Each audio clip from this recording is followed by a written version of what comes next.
नमस्कार दोस्तों, इशार पल पल न्यूज़ में आपका स्वागत है। दोस्तों, अभी हम मौजूद हैं अगरुआ के नज़दीकी गांव बोडा होसनाक में, और आप सभी को पता तो चल ही गया है कि गांव बोडा होसनाक के एक जवान जो कि आर्मी में था, लेह लद्दाख में ड्यूटी कार्यरत था, और वो कल हमें खबर मिलती है कि वो शहीद हो चुके हैं और एक जवान उम्र में वो शहीद हुए हैं।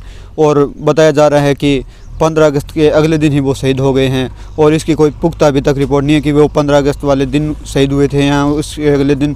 वो प्रशासन के द्वारा जब उनका पार्थिव शरीर लाया जाएगा उसके बाद ही पता चल पाएगा।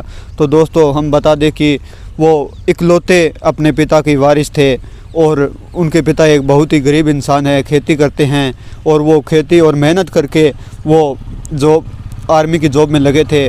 और उनके अंदर गांव वालों ने बताया है कि उनके अंदर देश के प्रति इतना जज्बा था कि वो देश के प्रति, आपको पता है कि अभी शहीद भी हो चुके हैं लेह लद्दाख में। और इसकी जानकारी हम यहाँ के सरपंच से लेंगे। और एक बात और बता दें कि दोस्तों, हमने 15 अगस्त का त्यौहार इतने खुशी से मनाया था कि 15 अगस्त का त्यौहार आज़ादी का त्यौहार होता है, और उसके अगले दिन ही ऐसी खबर आती हैं तो आपको पता होगा कि कैसे महसूस होता है। और इकलौता वारिस अगर घर का चला जाते हैं तो उनके परिवार वालों के साथ कैसा, उनके परिवार वालों के ऊपर बीतती हैं वो आप सभी को पता है। और उनके पिता हैं वो हार्ट के पेशेंट हैं, और उनके 2 गुड़िया हैं, कोई लड़का भी नहीं है। तो दोस्तों, दुख तो हमें भी है इसका कि अपना जवान शहीद होता है, और गांव अगरुआ के नज़दीकी गांव बोडा होसनाक का ये जवान था। तो दोस्तों, यहाँ के सरपंच से भी हम बात करेंगे। नमस्कार सरपंच साहब। नमस्कार सरपंच साहब, आपको कब पता चलता है? ये कल दोपहर को पता लगा था सर। अच्छा, कल दोपहर को। परसों शाम को वो शहीद हो चुके हैं। अच्छा, आपके रात को 11 बजे इनके फैमिली के पास फ़ोन आया था। अच्छा, फैमिली के पास फ़ोन आया? फैमिली के मेंबर। तो आपको फैमिली वालों ने बताया था? हाँ, फैमिली वालों ने दूसरे दिन कल दोपहर को उन्होंने बताया, भाई ऐसे ऐसे ये हादसा हो चुका है। अच्छा, फैमिली वालों के पास किसके पास फ़ोन आता है? ये तो उनके चाचा जी हैं, उनके पास आया। चाचा जी के पास फ़ोन आता है। और उसके बाद में अब कब उनका पार्थिव शरीर लाया जाएगा? कल दोपहर 12 बजे दिल्ली पहुंचने की बात बता रहे हैं जी। अच्छा, कल दोपहर हाँ दिल्ली पहुंचेंगे। हाँ। तो उनके घर वालों को तो अभी पता ही नहीं है?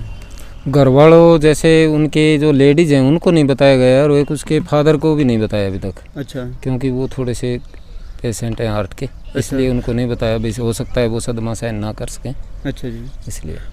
अपने पिता की इकलौती वारिस थे वो? हाँ, 2 बहन हैं उसकी। अच्छा, एक भाई, अकेला भाई है। अच्छा, उसके 2 बेटियां भी हैं। अच्छा, बेटा नहीं है। अच्छा जी। तो आप उनसे मिले हुए थे? मिले, वो तो हमारे साथ बचपन से हमारे साथ ही रहे थे।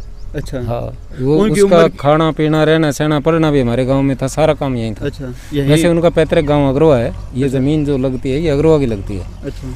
लेकिन वो हमारे गांव के नज़दीक होने के कारण पढ़ाई उसकी, खेलना कूदना, मतलब सब हमारे साथ ही हुआ है आज तक। तो वो यहीं बोडा होसनाक के ग्राउंड में तैयारी करके लगे? बिल्कुल, बोडा होसनाक के ग्राउंड में ही खेलते हैं। वैसे भी क्रिकेट खेलते, क्रिकेट का प्लेयर था वो। अच्छा जी। तो पर रूटीन में वो बोडा की टीम की तरफ से ही खेलते थे। Yes sir. हाँ, अगरवा के आदमी तो शायद हो सकता है उनको 10-20% ही आदमी जानते हों, क्योंकि उनको वो लगाव पूरा बोडा से ही था। हाँ जी। हाँ।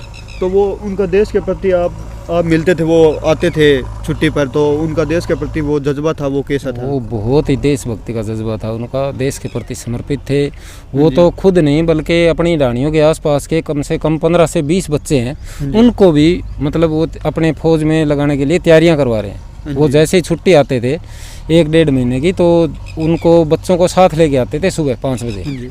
तो अभी वो, इससे पहले वो कब आकर गए थे छुट्टी आपको? ये करीब 4-5 महीने की बात होगी सर। अच्छा, 4-5 फरवरी के आसपास आए थे। अच्छा, आए अभी भी उनकी पोस्टिंग हिसार हो चुकी थी। अच्छा जी। और अभी वो हफ्ते 10 दिन में यहाँ आने वाले थे। अच्छा जी। हाँ, उनसे बात हुई थी, बोला हफ्ते 10 दिन में मैं आऊँगा। जी। अब उनकी पोस्टिंग वहाँ से यहाँ कैंट में हो चुकी थी। लेह लद्दाख थे वो? हाँ, लेह लद्दाख। अच्छा। तो ये थे सरपंच साहब जिन्होंने बताया कि उनकी पोस्टिंग भी अभी इशार हो चुकी थी। वो 10-15 दिन में लेह लद्दाख से यहाँ आने वाले थे, और इतने में ये घटना घटित हो जाती हैं।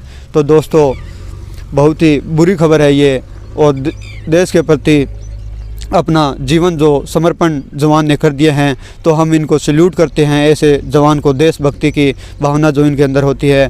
धन्यवाद दोस्तों।